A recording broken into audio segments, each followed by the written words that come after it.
말씀 씨앗을 심어요.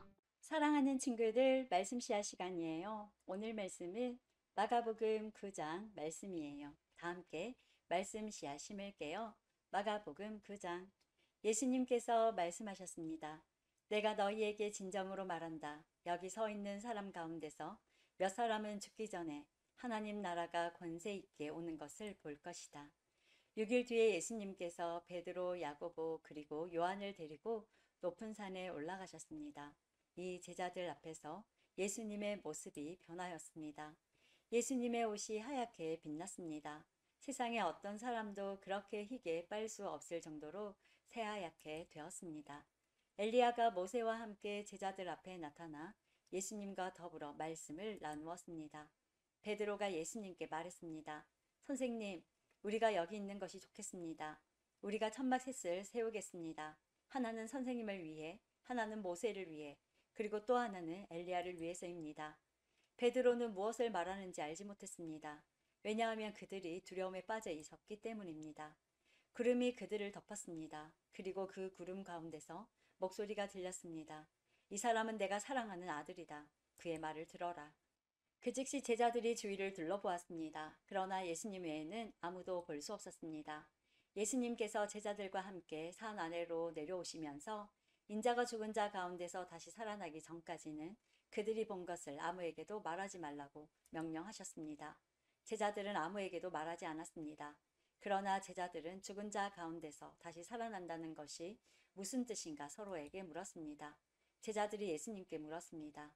어째서 율법학자들은 엘리야가 먼저 와야 한다고 말을 합니까? 예수님께서 대답하셨습니다.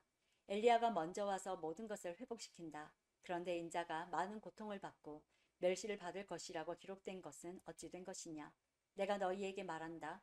엘리야는 이미 왔다. 그런데 성경에 그를 두고 쓰여진 것처럼 사람들이 그를 자기들 마음대로 대했다.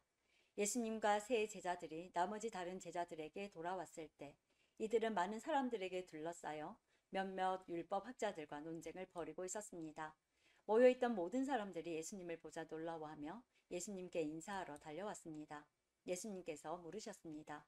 율법 학자들과 무엇 때문에 논쟁하고 있었느냐? 무리 중에 한 사람이 대답했습니다. 선생님, 더러운 귀신이 들려서 말을 못하는 제 아들을 데리고 왔습니다. 그 귀신이 아들을 사로잡으면 아이가 땅에 넘어집니다. 그러면 입에 거품을 물고 이를 갈면서 몸이 뻣뻣해집니다. 제가 제자들에게 귀신을 쫓아달라고 했는데 하지 못하였습니다. 예수님께서 대답하셨습니다. 이 믿음 없는 세대여, 내가 얼마나 너희와 함께 있어야 하느냐? 내가 너희를 얼마나 더 두고 보아야 하느냐? 그를 내게로 데리고 와라. 제자들이 소년을 예수님께 데리고 왔습니다. 악한 귀신이 예수님을 보자마자 소년에게 경련을 일으켰습니다. 소년은 넘어져서 입에 거품을 물며 땅에 나뒹굴었습니다. 예수님께서 그 소년의 아버지에게 물으셨습니다. 이렇게 된 지가 얼마나 되었느냐? 어려서부터입니다. 귀신이 자주 아이를 죽이려고 불속이나 물속에 내던지기도 하였습니다. 할 수만 있다면 불쌍히 여기시고 도와주십시오. 예수님께서 그에게 말씀하셨습니다. 할 수만 있다면이 무슨 말이냐? 믿는 사람에게는 모든 것이 가능하다. 소년의 아버지가 즉시 소리쳤습니다. 제가 믿습니다. 제 믿음 없는 것을 도와주십시오.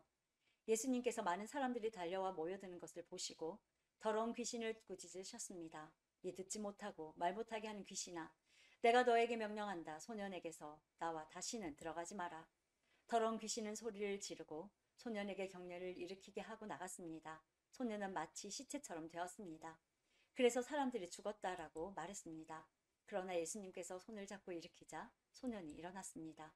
예수님께서 집으로 들어가셨을 때 제자들이 조용히 여쭈었습니다. 어째서 우리는 내쫓지 못했습니까? 예수님께서는 이런 종류의 귀신은 오직 기도로만 쫓아낼 수 있다고 대답하셨습니다. 예수님과 제자들이 그곳을 떠나 갈릴리를 지나가셨습니다. 예수님께서는 이것을 알리기를 꺼려 하셨습니다. 예수님께서 제자들을 가르치셨습니다. 인자가 사람들의 손에 넘겨질 것이고 그들은 인자를 죽일 것이다. 그러나 죽은 지 3일 뒤에 다시 살아날 것이다. 그러나 제자들은 이 말씀을 이해하지 못했습니다. 그리고 예수님께 묻기를 두려워했습니다. 예수님과 제자들이 가버나움으로 갔습니다. 예수님께서 집에 계실 때 제자들에게 물으셨습니다. 너희가 오는 길에 무엇을 두고 논쟁을 벌였느냐? 제자들은 잠잠했습니다. 왜냐하면 그들이 자기들 중에서 누가 가장 높은가를 두고 길에서 다투었기 때문입니다. 예수님께서는 앉으셔서 12제자를 부르셨습니다. 그리고 말씀하셨습니다. 누구든지 첫째가 되려면 다른 모든 사람보다 나중에 되어야 하고 모든 사람의 종이 되어야 한다. 그리고 한 어린이를 데려와 제자들 가운데 세우셨습니다. 그 아이를 팔에 안으시고 말씀하셨습니다. 누구든지 내 이름으로 이런 어린이 하나를 받아들이면 나를 받아들이는 것이다. 또 누구든지 나를 받아들이는 사람은 나를 받아들인 것이 아니라 나를 보내신 분을 받아들인 것이다. 요한이 예수님께 말했습니다. 선생님의 이름으로 귀신을 내쫓는 사람을 보고 하지 못하게 하였습니다. 그것은 그 사람은 우리를 따르지 않는 사람이기 때문입니다. 예수님께서 말씀하셨습니다. 그를 막지 마라. 내 이름으로 기적을 행하고 곧바로 나에 대해서 나쁜 말을 하는 사람은 없다. 우리에게 반대하지 않는 사람은 우리 편이다. 내가 너희에게 진정으로 말한다. 누구든지 너희가 그리스도의 사람이기 때문에 마실 물 한 잔을 건네주는 사람은 결코 상을 잃지 않을 것이다.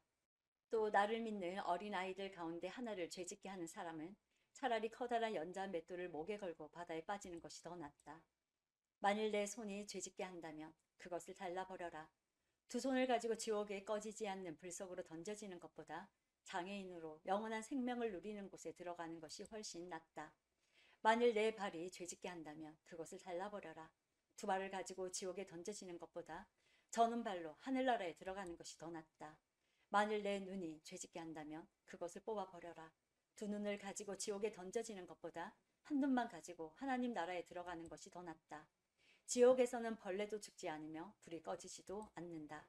모든 사람이 소금 절이듯 불로 절여질 것이다. 소금은 좋은 것이다. 그러나 만일 소금이 짠맛을 잃으며 무엇으로 다시 짜게 하겠느냐. 서로가 소금을 지니고 화목하게 지내라.